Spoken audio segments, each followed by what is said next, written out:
Hello and welcome back to The Magnetic Pull, the podcast that reveals the art of cultivating a magnetic business.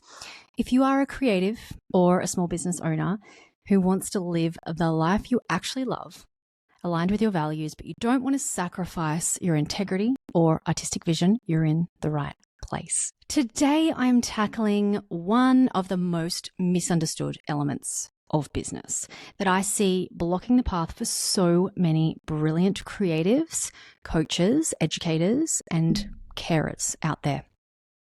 If you aren't converting, whether that's converting people to engage with your content or opt in to your lead magnets or make sales, your audience size is probably actually not the problem, and neither is your offer. It's more likely the way that you are communicating what you do. It is more likely how your message gets lost in translation, preventing your audience from converting. And I'm going to show you how to fix it. That is what we're going to talk about today.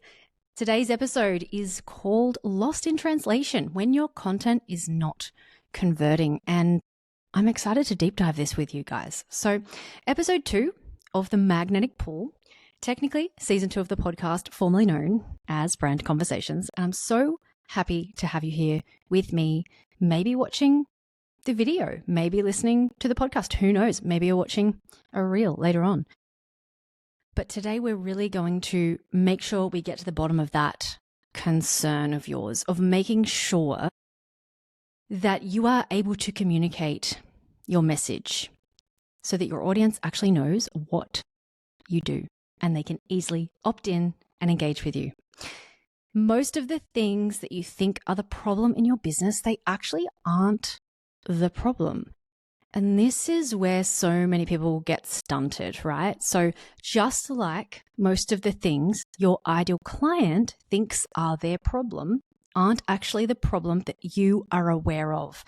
That is because you are looking at it from the expert lens. You are looking at it from the perspective of you already know how they got there based on your experience in this industry and how to get them out of that problem, that situation. But they might not know the solutions yet. They just know they have the problem. So 99.9% of the time, when you are not experiencing the conversions that you want, the comments, the messages, the opt-ins, the sales that you're after, it's actually the way that you're speaking about the offer. And this is called messaging. It's communication, and it's a part of communication. People can sometimes confuse this with copy. Copywriting is slightly different to messaging in general. Messaging is communicating clearly. It's your message. It's the way you get through to your ideal clients. Copywriting is, we're not going to go there. Okay, so let's go back to Lost in Translation. If your messaging is too broad, your audience won't believe that you can actually solve their problem. And that's what you need them to understand, that you can solve their problem. If you believe you can, then you need to show them so that they believe you can. And if you can't clearly articulate what you do in a way that your ideal client immediately understands it, they will scroll past. They'll just keep scrolling and looking at other people. This is why your communication is getting lost in translation. So many entrepreneurs, content creators, people that are trying to, make an impact, especially values-led businesses that I want to work with, get stuck using this really vague, overused language. And it might sound nice to you or inspiring, but it doesn't actually mean a lot. I'm going to give you some examples. But if you're not sure what I mean, don't freak out. You might say something like this: I help women feel empowered. Or, I will help you to step into your highest self. What about, I will help you get clarity and confidence in your business? These are all very vague, and there's no specificity. there. There's no clarity of what those things actually mean. And if people don't understand instantly how your offer is relevant to them, they won't engage. They definitely won't buy. And your audience isn't looking for empowerment or confidence. It's abstract. What they're looking for is something specific, a way to stop overthinking their pricing, or a method to write content in a way that actually converts clients. That's very meta. That's what we're doing here. Or a system or a framework to stop themselves from obsessing over their ex. How specific is that, right? It's really clear. If you're too broad, your message will not translate. It gets lost in translation. So you put the content out, it gets lost in the translation. And then nobody experiences what you are intending them to, which means you don't get engagement, you don't get opt-ins, you don't get sales. If you're too broad, the message won't speak to the person the way it matters. So the mistake here is essentially you're speaking like an expert, right? You're speaking like an expert instead of speaking like your audience would speak and would understand. The number one messaging mistake is speaking from the expert lens of the way that you see things, which is not the same as the way your audience needs to hear it or sees it themselves. So if you're an expert, even if you're only slightly ahead, you probably aren't conscious of the fact that you aren't giving people the full picture of what you already know. They can't see it. You have it in your head, so you sort of forget that you know all of these elements that they don't actually understand. So when you're saying something vaguely, they're not filling the gaps. They're unable to do that. They're unable to they aren't even aware of half of the stuff that you're aware of. And that's why they need you, because you are going to provide them with something. So we need to make sure that you're closing the gap between where you communicate from, the expert, and where they communicate from, the person that needs help. Let's do some examples with how to tweak some messaging, okay? So let's start with a life coach as an example. So a life coach might say something like this: I help women cultivate self-love, set boundaries, and rediscover their confidence. It sounds great, but it's still pretty vague. It kind of tells us what they do, but I feel like most people don't know what a life coach is anyway. And the life coaches that I've worked with are so incredible, and I don't want them to fall into the bucket of life coaches don't do much, because they can actually be incredibly poignant and beneficial to someone's life experience and, stepping into the value that they actually provide to the world, right? So we want to make sure that they can communicate what they specifically help people with within that realm. So what if that switched to this? Are you still stuck thinking about your ex? I'm going to help you to break the cycle, heal from not what they've done. I'm going to help you break the cycle, heal, and step into your new chapter with confidence. Now it's clear. So we've still used the word confidence, and we're showing them that we're going to help them to step into confidence, but we're not going to give them confidence. We're going to help them to break the cycle and heal, which will help them to step into their next chapter with confidence. Also, the initial part of that sentence, still stuck thinking about your ex, is very, very clearly a specific situation, right? That's when people will start paying attention to what you're saying. The actual problem the audience is facing is being stuck thinking about their ex. They're not waking up every day thinking, I need to cultivate self-love and, I need confidence. That's not what these people are feeling. If they've just been through a breakup, they are fixated on that ex. They are fixated on either what they did to them or how they treated them, or that they miss them and love them or want them back. There's something there that will be keeping them in some kind of a cycle that is really difficult to break, right? For that specific experience. So you need to speak to that in a way that is kind. You don't want to be like, I'm really a believer in not pushing the pain points to actually be painful, but being aware of the pain points in a way that you can be careful in the way that you communicate the message to the people that need to hear it. Show them that you understand them and where they are, and be empathetic towards their situation, and weave the messaging in a way that is gentle but clear. We don't want to be like, throwing it into their face that they are experiencing this feeling and it's so awful. We want to be more along the lines of, I hear you, I feel you, I'm here to help you. Let me help you. That's how we want to be speaking to them, but obviously not that vague, right? So they're not, like I said, they're not waking up thinking, I need to cultivate self-love. They're waking up thinking, what the hell have I been looking at his Instagram for 2 hours for? That is what they're thinking, right? That could be something they're thinking anyway. So if you're not converting, and this is similar to your specific niche, think about whether you've actually been clear towards the people that are experiencing a problem and what that is. Are you making it painfully obvious what problem you solve? And I don't mean painfully in the way that you make them feel pain. I mean, it's painful for you because it's too specific and you feel like you're going to alienate everyone. That means it's actually magnetic. Believe it or not, magnetic is specific and clear. Vague is not magnetic. Now, I want to move on to one of the most common words that I hear in messaging from the people that I work with, from really, I see it online all the time. In fact, I just was talking to my coaching program, my next level coaching program called Momentum Builders. They are a small group of women that I'm helping to move through the messaging, sales, and launch process. And we look at their content a lot. That's a huge piece of this, because without good content, you're unable to sell and make money, right? So a huge piece of what I do is work on messaging with people.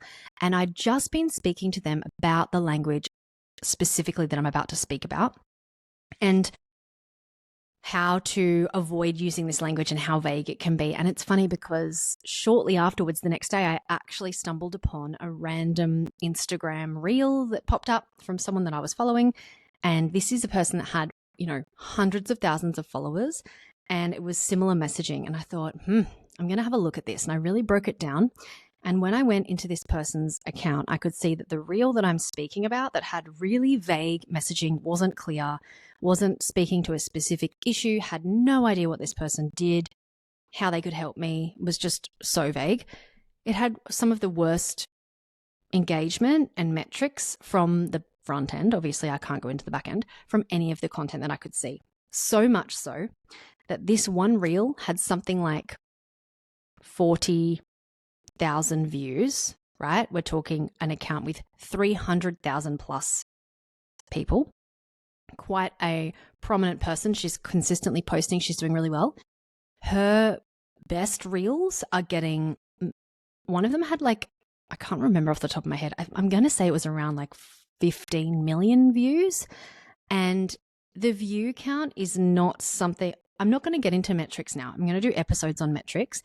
But right now I want to focus on the messaging and why I know that it wasn't magnetic. There were hardly any comments on this reel. Her other reels had anywhere from 800 to multiple thousands and thousands, hundreds of thousands of comments, okay? The difference is just blatantly obvious. Her other reels were really clear. Sometimes people get successful online and they don't even know how. And I find that shocking. But I guess some people just don't, they manage to crack the code of clear messaging without realizing that that's what they've done. And so then each time they post, they're really just gambling and they're not sure what to do with it. And I am going away from the messaging part here, so I'm going to try and swing it back. But there's one more element to this, and that is that just because you have hundreds of thousands of followers on Instagram does not mean that you make money or that you convert people. They are completely different things. Communicating is one key piece that needs to be really worked on, nailed, clarified, and, nutted out, strategized, so that you can sell whether you have 100 followers or 100,000 followers. The difference is obviously going to be more money with the 100,000 followers if you have great messaging.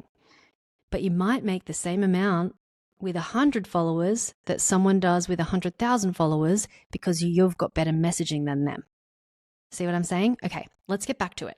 So, what is one of the most common things I hear in messaging? I've actually said it a few times already this episode, but in context. Stuck is a word that you use to emphasize something. You don't use it as the primary explanatory tool within that sentence. Let me give you some examples. Every day, pretty much on Instagram, even emails all over the place, I see the word stuck in variations. Unstuck, get you unstuck, struggle. Are you struggling? Lost. Are you lost, overwhelmed? There are so many variations, okay? What does stuck mean? Stuck simply means unable to move further ahead. That's it. It doesn't mean a lot. And so when you say get unstuck or are you stuck, even if you add your industry onto the end, it's still so vague. So think about it this way. Everybody who comes to you for help is probably stuck in some way. In fact, I would go as far as saying that almost every single client I've ever worked with in every industry has provided some solution for someone being stuck in some way. So if we really look at it that way, there's a lot of variations out there, and it would be impossible to understand your specific way of helping people if you're unable to clarify that, right? So if you say, I help people get unstuck, it's not telling them anything. Stuck with what? It could be stuck with getting on top of their finances, stuck with birthing their baby naturally, stuck with editing reels, stuck with choosing a holiday destination, stuck naming their lead magnet, stuck magnetizing an audience, stuck writing an Instagram caption, stuck getting their toddler to sleep through the night, stuck deciding what to eat for dinner. There are so many. And the more clear and direct you are, the easier it is for them to say, oh my God, this is me. I'm stuck in this way. And if you do want to keep the word stuck, you need to put it into a specific context. So here are some examples, right? Are you stuck refining your unique style as an illustrator? Are you stuck figuring out the right lighting setup for your photography studio? Or you could make that even more specific by saying, are you stuck figuring out the right lighting setup for your family portrait photography studio? There are some examples to make it more specific, right? So it's already clearer, but I still think that using the word stuck is not great. And I think there are so many variations that you could use instead. So I just want you to be aware of that. It does get lost in translation. If you say, I'm going to help you get unstuck in 24 hours, people are going to think, what the hell does that mean? Or they're just going to keep scrolling because you have not caught their attention at all. Your message, your offer, your content, it all needs to be specific and believable and clear. The more clear and direct you are, easier it is for them to say, oh, this is me, immediately subconsciously, okay?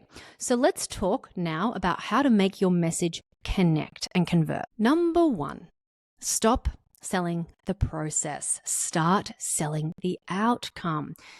Nobody wants the process, okay? So many times that I work with beautiful clients who have an amazing offering and they come to me and I say, okay, what do you want to launch or what are you going to be selling? And they say, it's going to be a 6-week program with 8 modules and 3 coaching calls. And I think that's not what you're selling. That's got nothing to do with what you're selling.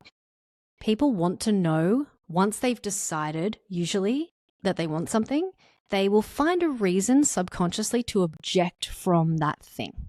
So they will say, how many calls do I get? And then you'll say, oh, there's 3 calls. And they'll say, oh, that's not enough calls for me. Because people find ways to say no so that they don't have to face what they really want. I'm not going to go into that today. Let's put that aside because I am going to talk about objections in another episode. But right now, let's just note, you must stop selling the inclusions or the process. And so how do we do that? Instead of saying, this course includes 12 training videos and a step-by-step workbook, you could say, by the end of this, whatever it is, program, you'll know exactly how to market yourself in a way that gets people's attention and has them saying yes. Okay? So you make your message about them and the desire that they already want. You don't want to try and get them to desire something that they're not interested in. You want them to desire what they already want and see that you are offering them that. They are not interested in the boring deliverables of your offer. Instead of, this program includes weekly meditations and breathing exercises. Not something people are probably going out of their way to look for, unless your specific industry is meditation and that's why they're there, okay? Even so, it's still not clear enough. So what we would say instead is, say they are, say it's for a vocal training expert, right? By the end of this program, you'll be standing on stage, or you could say you could be confidently performing on stage without crippling fear. Or, if you want to make it more of a positive, by the end of this program, you could be standing on stage in front of a live audience with confidence. Now, that sounds really specific, right? Instead of this program includes weekly meditations and breathing exercises, what is that for? Well, if it's for a vocal training educator or vocal teaching, it sounds a bit uninteresting, right? It could even say voice lessons. You get weekly voice lessons and breathing exercises. Okay, I could do that on YouTube, right? By the end of this, you'll have the confidence to perform live on stage without fear. Or as I said in the more positive sense, by the end of this, you'll be able to stand on stage and perform live with absolute confidence, or stand in your confidence and perform live on stage. I'm making this up on the spot, but as you can see, these are so much more specific and clear, and they're giving the person the desired outcome. If you go to a vocal teacher, you are likely wanting confidence to sing. That is actually wanting confidence, that one, right? That's one of the more specific confidence specific niches. But as you can see, you still need to be really clear that you're not giving them confidence. They are going to give it to themselves by moving through whatever it is you provide them with. And the outcome is going to be that they can perform live on stage confidently, right? So you're really teaching them how to perform live on stage. Now, number 2, make it stupidly obvious who this is for. If your messaging is so broad that anyone could technically buy, you're going to struggle to attract anybody, let alone the right people. So too vague is, this is for people who want to feel better. Sort of like the stuck thing, right? Specific and compelling is for acupuncturists who are tired of clients ghosting them after their first session or after their initial session, okay? Really clearly, you are specifically there to support acupuncturists who want to get their clients to consistently work with them, okay? Now, another too broad, if you want more balance in your life, this is for you. Now, a dialed-in version. If you are a yoga instructor struggling to fill your classes, I can help you create a schedule that keeps your students consistently coming back week after. That is really clear and specific, okay? The easier it is for your ideal client to see themselves in your offer, the more likely they are going to want to buy from you, to comment, to engage, to follow you, to be magnetized towards you and what you do, because they clearly know you know your shit, you know what you're talking about, okay? If you're not seeing sales, conversions, or engagement in your expertise, offer, or specific content, your messaging is most likely the problem. I am not going to say 100% certain because I'm not looking at your content, but if you want to work with me, that is something we can do together. It is almost always messaging. From my experience of who I've worked with, it's almost always messaging. And this is actually a good thing because it means it's fixable. It's not about getting more eyes. It's not about more views. It's not about more followers. It's about making the content that you already have make sense to the people who are already watching you. Your dream clients are probably in your audience right now. I guarantee you there would be people in your audience, even if you have 100 followers, at least 100 followers. There's got to be someone there that already wants something from you. They're already willing to give you money subconsciously. They already like you. And they maybe trust you, but they don't believe that you really have anything for them. So if they don't know that you have what they need, they are not going to buy. If they are confused, they are repelled. If it is clear, you are going to be way more magnetic, and you're going to be magnetic to the right people. So here's your homework. If you want to do better, if you want to improve this for yourself, I want you to go and look at your last 3 posts on Instagram, or your bio, or your website copy. And I want to see, are you actually speaking about what you do in a way that makes sense? Or are you expecting your audience to figure it out on their own? Loved the messages that I got last week after our first episode dropped. I was so in awe of hearing you all share your epiphanies and your love for the new iteration of the podcast. I'm so thrilled to have you. This episode, Lost in Translation, helped you to clarify what's going on with your content or your sales or your opt-ins. Send me a DM on Instagram at SunMotherAmy or Threads. I loved all of the messages that came through last week after the first episode dropped. I am so stoked with how it's coming across already. It is such an honor. If you are loving the magnetic pull so far and you have a spare minute, I would be absolutely over the moon if you would give me a review on iTunes or Spotify or wherever you listen. It helps more people to find me, and it helps more people to fix their own messaging and their own brand and marketing and sales. Or if you're interested in discovering how to actually map out your messaging and put all of this into action to have a creative strategy for your marketing content to make it magnetic enough for your dream clients to pay attention, I actually have a live monthly sprint coming up very, very soon. If you want to jump onto the waitlist and make sure that you claim one of the beta round spaces, I'm going to leave a link in the bottom of this episode so you can have a look. If not, shoot me a DM on Instagram and I'll send it right over to you. It's been an absolute joy to spend this time with you today. Big love, and I'll see